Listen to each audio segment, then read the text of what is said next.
Coming up, a council of dolls recounts history through a unique perspective, and Changemakers are recognized by the Obama Foundation. Plus, raising crops and farmers, dream of wild health serves youth in Minnesota.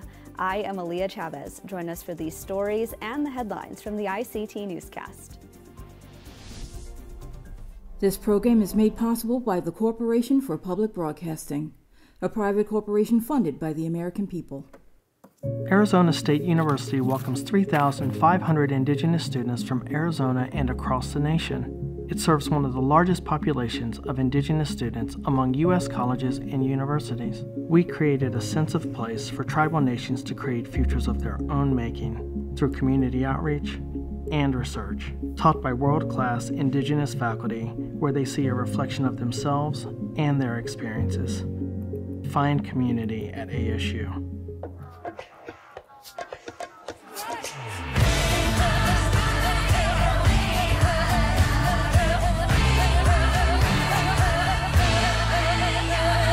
This is the ICT Newscast with Aaliyah Chavez. Amarawa Hopa, thank you for joining us. We start our newscast today on the island of Maui in Hawaii, where Native Hawaiian communities are picking up the pieces of devastating wildfires that have left over 100 people dead. The destruction leaves the Lahaina wildfire as the deadliest of its kind in over a century. It first started as a brush fire fueled by high winds and dry grasses, and it has since damaged more than 2,200 structures. Lahaina was not just a popular tourist attraction, but it was once the capital of the Kingdom of Hawaii. As cadaver dogs and first responders search for more bodies, many Native Hawaiians and other residents are left without homes. They have expressed their sorrow over the loss of many sacred sites and destruction to the land. Despite the devastation, tourists are continuing to travel to Maui for vacation. That has prompted Indigenous-led organizations, including Indian Collective, to release statements urging tourists not to travel to Maui and to support mutual aid efforts while the rebuilding and healing efforts are underway. Experts are closely monitoring the area as Tropical Storm Greg passes south of the Hawaiian Islands. Hundreds of journalists gathered in Winnipeg, Manitoba last week for the annual conference of the Native American Journalists Association, now renamed the Indigenous Journalists Association. Even I had the opportunity to step away from the anchor desk to attend. Check it out. It was 111 degrees when I left Phoenix, Arizona. I was excited to escape the heat to travel across the medicine line. This was my very first time in Canada, so everywhere I looked was a new experience. One of the first things I noticed is that all of the signs were in English and in French. After arriving in Winnipeg, I saw this exhibit for the Red River Métis National Heritage Center. The term Métis has been historically described as someone of mixed Indigenous and European ancestry. It featured photos, a coat, and moccasins, showcasing the history of the Métis Nation and their connection to the area. We just landed in Winnipeg. It is 10:30 in the evening, so I need to get some sleep. Day one of the conference included lots of panels. My favorite part was the opening reception. Entertainment came from the Norman Chief Memorial Dancers, and I was totally blown away watching the Red River Jig. This is the dance of the Métis. It has cultural influences from the First Nations chicken dance, Highland Scottish dancing, and Irish and French step dancing.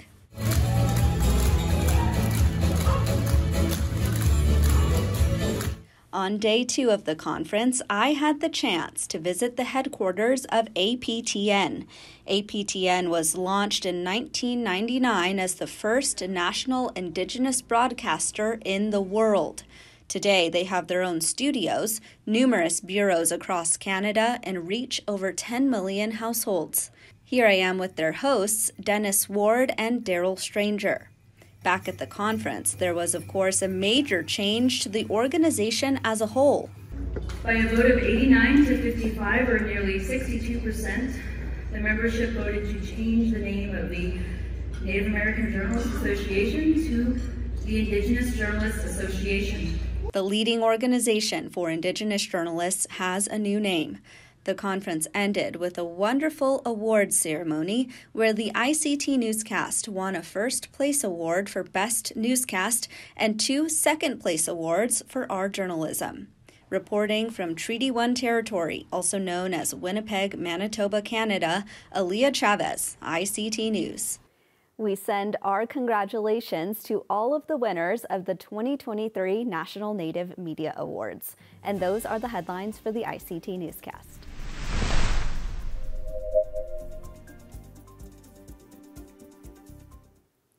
A new novel by Standing Rock writer Mona Susan Power tells the story of boarding schools and failed government policy from a child's perspective. Called A Council of Dolls, it is told through 3 generations of girls. I asked her about the role of these toys in the novel. Take a look. These dolls they become allies to these girls. They become their friends, even sometimes a parental figure in a way. And in one case, really a protector who might save someone's life. And this came to me because when I was a little girl, my imagination was just wild. And so I saw everything as potentially alive. And that was very much encouraged by my mother. She also had a wonderful imagination. So of course my dolls were alive to me. And some of them got along with each other. Some of them didn't get along with each other, and they had these histories. So yeah, it didn't surprise me that dolls would show up for my next major project. This novel is fiction, but the basic premise reflects your history, your family's history. Your grandmother went to Carlisle Indian boarding school, like the character in the book. How did you weave that history into this novel? It was actually a challenge. I knew that I was going to be writing a book that I wanted to be fiction, but certainly it was inspired by a lot of the family dynamics that I knew growing up, and I knew from my mother's stories and the history that she would tell me about my ancestors and what they had been through. And so I had to pick my moments to, in certain scenes, to make something fictional, absolutely fictional, to help me make this leap into the imagination so that I wasn't being sort of held to what really happened, because this wasn't meant to be a family history by any means. I wouldn't feel that what one family member can tell the family's story, So I wanted to have the movement, the more room to breathe by turning it into fiction. But it helped. I didn't have to do as much research as I usually do, because my mother was such an incredible resource. She loved telling me stories about what it was like growing up on Standing Rock in the 1930s, which was her era, and what it was like for my grandmother growing up in the early 1900s. And so, of course, a lot of that stuck in my memory. And so I was drawing from that. And then I would check things every now and then, do a little research here and there. But so much of it was already at my fingertips. Mona, there's a sense of magic in all 4 of your novels, and in A Council of Dolls, the toys speak to their girls. Why is it important to you to bring this element of magic into your writing? I guess there's that term that is often used about literature, magical realism, and I've always thought it doesn't really apply to my work, that what I write is what I consider real magic. Now, when I say that, I'm not trying to foist my beliefs on anyone else, but I do want space for my way of seeing the world, which is very much a reflection of how I was raised. My mother taught me that everything has spirit, everything is potentially alive. In her world, nothing was inanimate. It was all animate. And so our cars were very much real beings, alive beings to us. And when we had to trade one in, which happened often because we always got these falling apart Fords, we would be crying and apologizing to our car because it was our relative, So my dolls and teddy bears that we rescued, sometimes they were usually, used teddy bears, and we adopted them, and they were very much alive to us. So that's where I'm coming from. So, but when I wrote the book, I didn't want to turn off readers for whom that just is absurd. So what I did was I was careful that it's really only the girls who hear the dolls talking.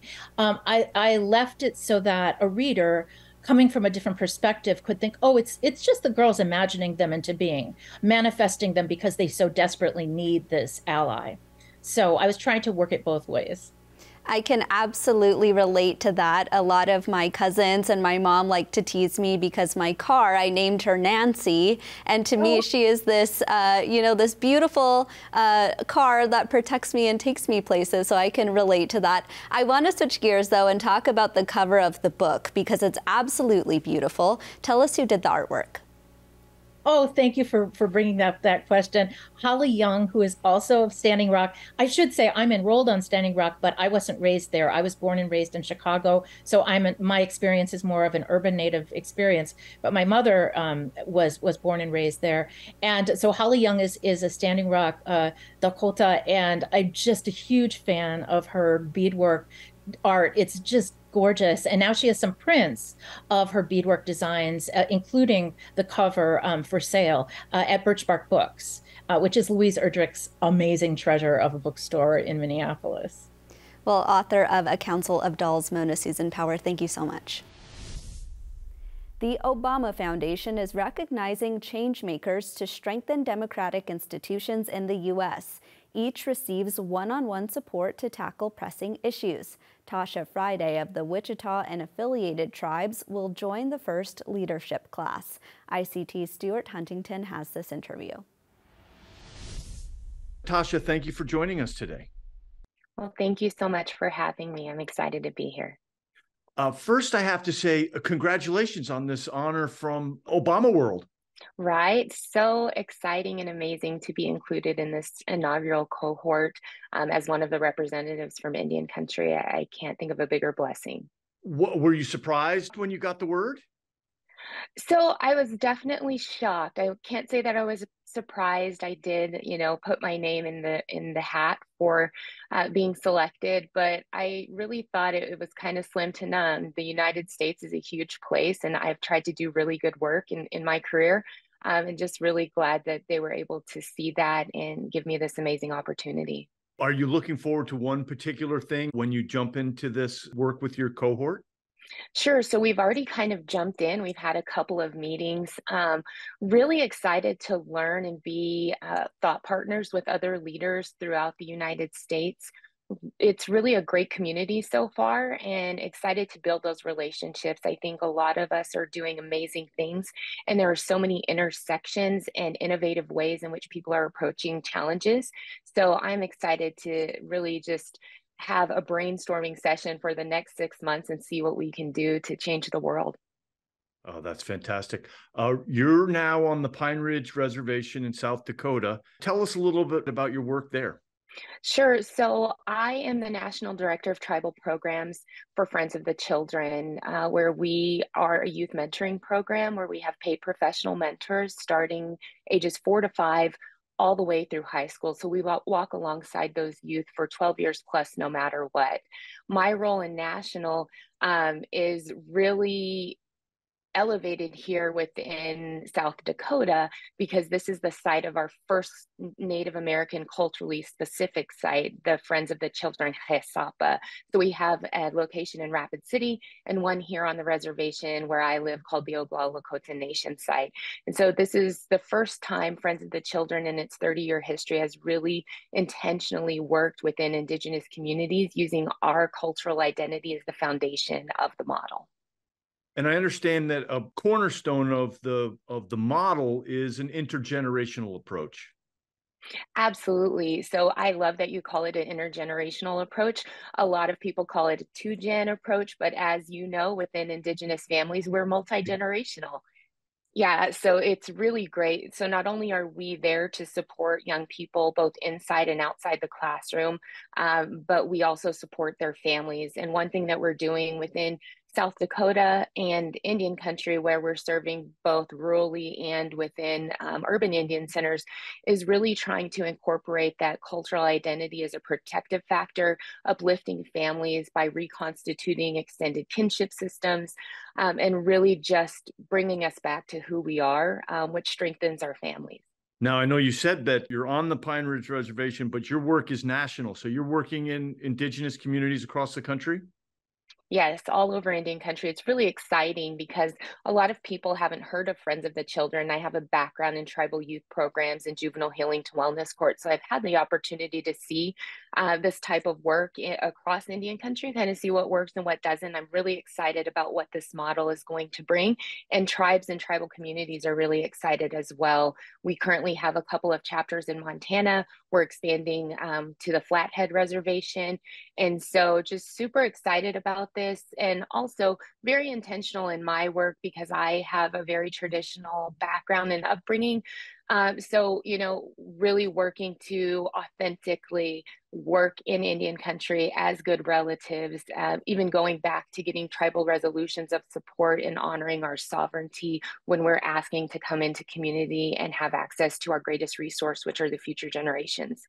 You mentioned that you went to law school. You're not practicing law. I am not. Actually, haven't practiced since I got out of law school. I worked within juvenile healing to wellness courts under the Office of Juvenile Justice and Delinquency Prevention, and really just determined that youth work is my heart work. And so any way that I can give back to tribal communities, helping our next generations of leaders and helping to heal our youth and families, that has been my heart work. Born and raised in Oklahoma, that's where I went to law school. There are 39 tribes there, federally recognized tribes, and it's the traditional homelands of my people, the Giddy-Giddish or the Wichita and affiliated tribes. And so have had the opportunity to be surrounded by tribes and tribal culture my entire life. And it's just who I am and what guides my work. Okay, when you got word that you were part of this cohort, did your aunties call you up? So this has been under wraps for quite some time, but today is the day, and everyone is congratulating me and sending me messages. It's really very encouraging. A lot of times when we do what I like to call service work, we're in the trenches, moccasins on the ground, as it were, and we don't do it for the notoriety, or no one notices necessarily the things that we're doing. And so it's a good feeling to know that people appreciate the efforts that we're all making in our communities. Okay, and the last question is, are you going to get to meet the ex-president and first lady? I'm not sure about that, but I'm really excited to meet my cohort in person. And so most of our time together is virtually, but they are already an outstanding group of people. So excited to be in community with them. Ms. Friday, thank you so much for joining us today. Well, thank you again for having me, and let's see what change we can make. Dream of Wild Health raises vegetables and farmers. ICT's Shirley Sneve interviewed Hope Flanagan, who does community outreach and cultural teaching there. She is Seneca, but grew up in Minnesota. I have been working at the farm for 15 summers, so I've been there quite a while.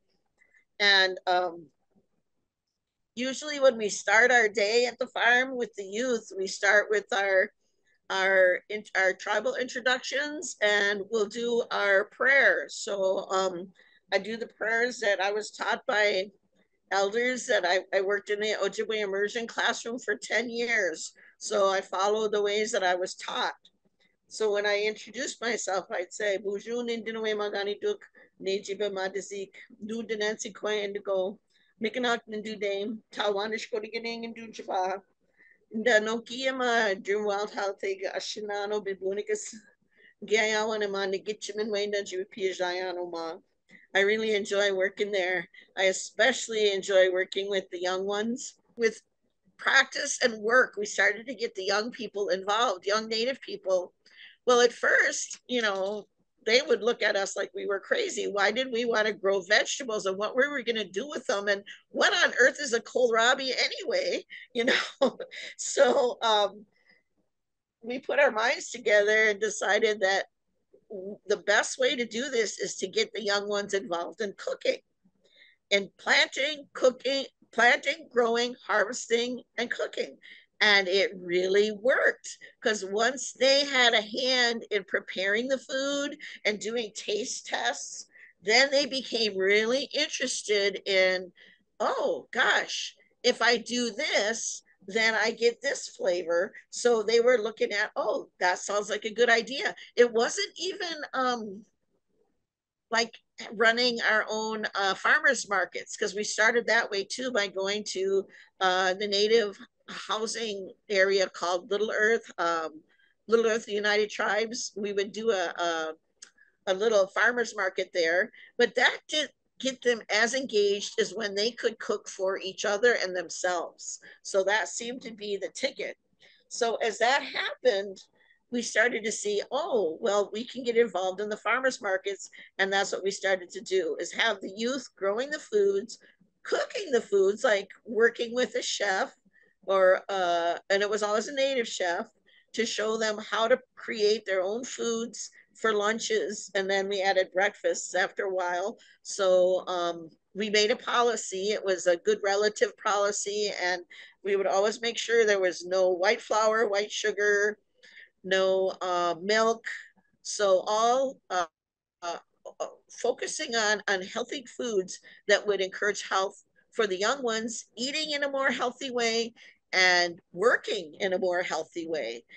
And last year we produced 12.25 tons of food, and it all goes back to the Native community, either in agencies, people can buy shares, and we do have a sliding fee scale for Native families who are interested in buying a share.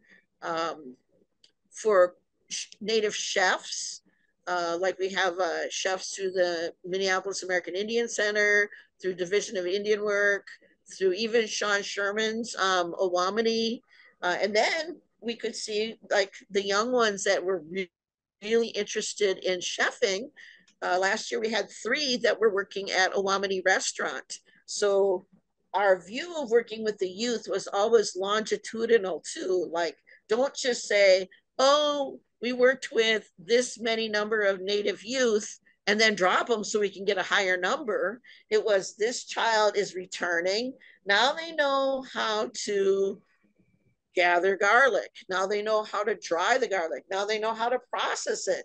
So looking at like how they get engaged in the whole food system.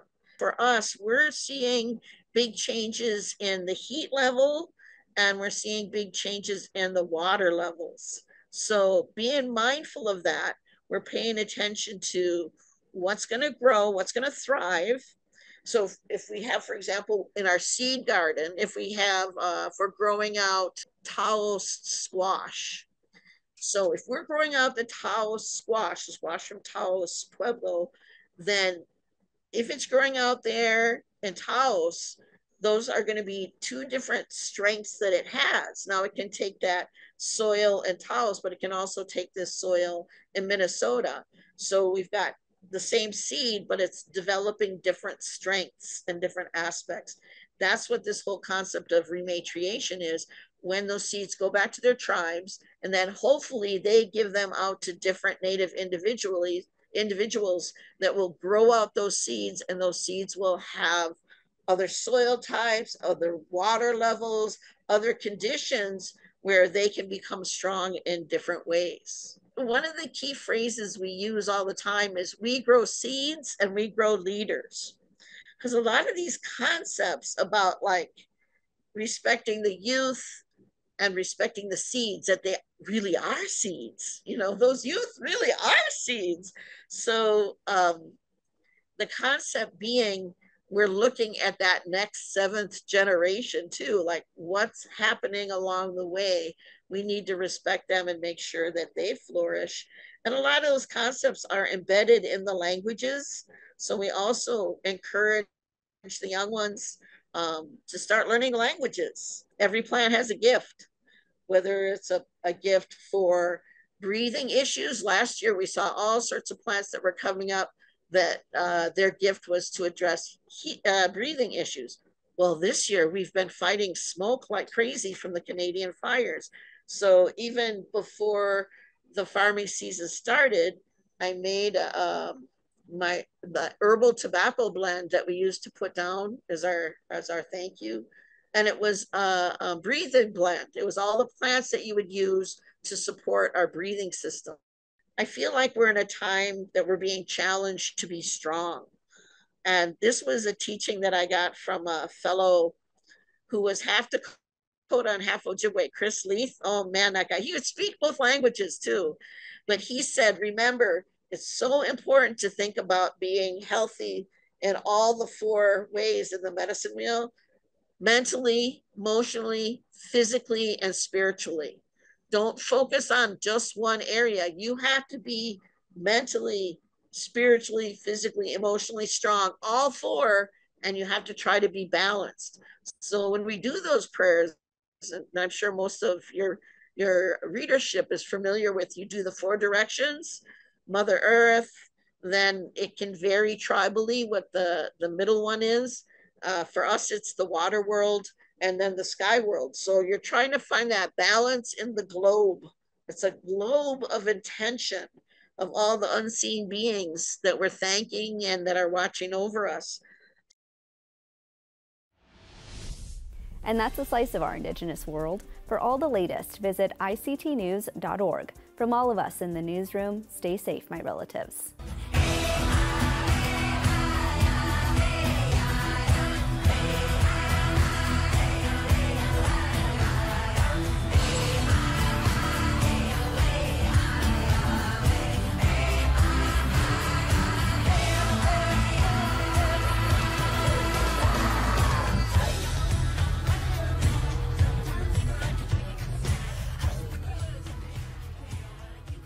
This program is made possible by the Corporation for Public Broadcasting, a private corporation funded by the American people.